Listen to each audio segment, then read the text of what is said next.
வணக்கம். தேசம் சிறப்பு செய்திகளுக்காக நான் உங்கள் ரேவதி குணாலன். விரலிமலை தொகுதிகள் வெற்றி வேட்பாளர் doctor G Vijayabaskar, MPPS MLA. தேசம் செய்திகளுக்காக தமிழ்நாட்டில் இருந்து எம் முருகன். விரலிமலை தொகுதியின் வெற்றி வேட்பாளர் டாக்டர் விஜயபாஸ்கர் MPPS MLA தொகுதிகள் வாழும் மக்களுக்கு தொடர்ந்து சேவை செய்து வருகிறார்.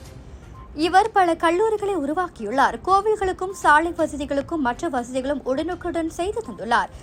விராலிமலை தொகுதிக்கு சட்டமன்ற உறுப்பினர் ஆனதிலிருந்து கொண்டு வந்த திட்டங்கள் ஏராளம். விராலிமலை தொகுதி விவசாயம் நிறைந்த பகுதி. மக்கள் பெரும்பாலும் விவசாய தொழில் இருக்கிறாங்க. அப்படிங்கறதால அண்ணன் விஜயபாஸ்கர் புரட்சி தலைவி அம்மா கிட்ட கேட்டதன் அடிப்படையில 2014 நம்ம புதுக்கோட்டை மாவட்டம் விராலிமலை தொகுதி குடுமியான் மலையில அரசு வேளாண்மை கல்லூரி மற்றும் ஆராய்ச்சி மையம் கொண்டு வரப்பட்டது. அதோடு நிறுத்திடலங்க. நம்ம குடுமியான் மலை அரசு வேளாண்மை கல்லூரியில ஆய்வக கட்டிடங்கள் வேணும்னு மாணவர்கள் கேட்டுக்கொண்டதன் அடிப்படையில் 2019 அன்றைய முதல்வர் ஐயா எடப்பாடியார் அவர்கள் கிட்ட நேரடியா சொல்லி புதிய ஆய்வக கட்டடங்களை கட்டி கொடுத்து காணொலி மூலமா திறந்தும் வச்சாரு நம்ம அண்ணன் விஜயபாஸ்கர். இது மட்டும் இல்லங்க, விராலிமலை மற்றும் அதனை சுற்றி உள்ள கிராமங்களில் தொழிற்சாலைகள் அதிகம் நிறைந்து காணப்படும். இந்த தொழிற்சாலைகளில் பெரும்பாலும் நம்ம தொகுதியை சார்ந்தவங்க வேலை பார்க்கறாங்க. அவர்கள் தொழில் சார்ந்த படிப்பினை படிக்க வேண்டும் என்பதை கருத்தில் கொண்டு விராலிமலை கொடும்பாலூரில் அரசு தொழிற்பயிற்சி நிலையம் கவர்மெண்ட் ITI 2016 ஆண்டு கொண்டு வந்தார். 2021 அன்றைய முதலமைச்சர் எடப்பாடி பழனிசாமி ஐயா அவங்க விராலிமலை தொகுதியில நம்ம அண்ணன் விஜயபாஸ்கருக்கு வாக்கு கேட்கும் போது இந்த முறை ஆட்சி அமைந்ததும் அரசு கலை மற்றும் அறிவியல் கல்லூரி கட்டாயமா அமைச்சு தரப்படும்னு உறுதியா சொன்னாங்க.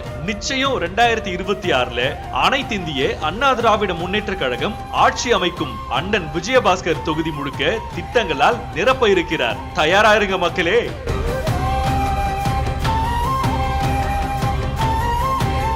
தொடர்ந்து இத்தொகுதிகள் வெற்றி வேட்பாளராக இருந்து வருகிறார்.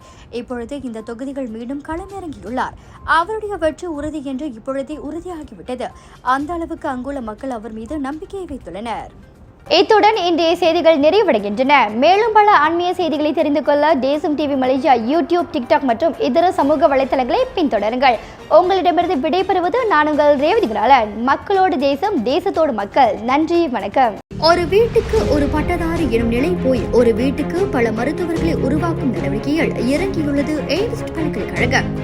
இந்திய மாணவர்களின் எதிர்காலத்திற்கு அடித்தளம் அமைக்கும் எய்ம்ஸ் பல்கலைக்கழகம் MIED வழி மாணவர்களின் பொருளாதார பிரச்சனையை கல்வி உபகார சம்பளம், கல்வி கடனுதவி மூலம் தீர்த்து வைக்கிறது. எய்ம்ஸ் பல்கலைக்கழகம் தரத்தில் உயர்ந்தது, போதனைகள் சிறந்தது, மாணவர்களுக்கு நிலையானது. இன்றைய நாடுகள் எய்ம்ஸ் பல்கலைக்கழகம்.